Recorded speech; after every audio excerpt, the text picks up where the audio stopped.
നമസ്കാരം. പട്ടാഴിമുക്കിൽ കാർ മനഃപൂർവ്വം ലോറിയിലേക്ക് ഇടിച്ചു കയറ്റിയതിൽ ദുരൂഹത നീക്കാൻ ശാസ്ത്രീയ അന്വേഷണത്തിന് പോലീസ്.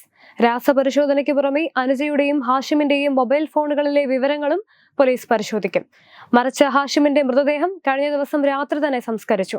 അനുജയുടെ സംസ്കാരം ഇന്ന് നടക്കും. ലോറിയിലേക്ക് ഹാഷിം കാർ മനഃപൂർവ്വം ഇടിച്ചു കയറ്റിയതാണെന്ന് പോലീസിന് ഇതിനോടകം തന്നെ വ്യക്തമായി കഴിഞ്ഞു. ഇതിനുള്ള കാരണമാണ് നിലവിൽ അന്വേഷണ സംഘം പരിശോധിക്കുന്നത്. ഇരുവരും തമ്മിൽ എന്തെങ്കിലും പ്രശ്നങ്ങൾ ഉണ്ടായിരുന്നോ എന്നറിയുക ഇതിൽ പ്രധാനമാണ്. ഫോണിൽ നിന്നും ഇതുമായി ബന്ധപ്പെട്ട നിർണായക വിവരങ്ങൾ ലഭിക്കുമെന്നാണ് പോലീസിന്റെ നിഗമനം. ഇരുവരും തമ്മിലുള്ള ബന്ധത്തെക്കുറിച്ച് വീട്ടുകാർക്ക് പോലും അറിവില്ല. സഹപ്രവർത്തകരോട് ചോദിച്ചുവെങ്കിലും അവർക്കും അറിയില്ലായിരുന്നു. ഇതിന്റെ പശ്ചാത്തലത്തിൽ കൂടിയാണ് ഫോണുകൾ ഫോറൻസിക് പരിശോധനയ്ക്ക് അയക്കുന്നത്. അനുജയെ കൊലപ്പെടുത്തിയതിനു ശേഷം ജീവനെടുക്കാൻ ഹാഷിം തീരുമാനിച്ചതാണോ അതോ രണ്ടുപേരും കൂടിയെടുത്ത തീരുമാനമാണോ എന്ന കാര്യത്തിലും അന്വേഷണ സംഘത്തിന്റെ സംശയം ബാക്കി നിൽക്കുന്നുണ്ട്.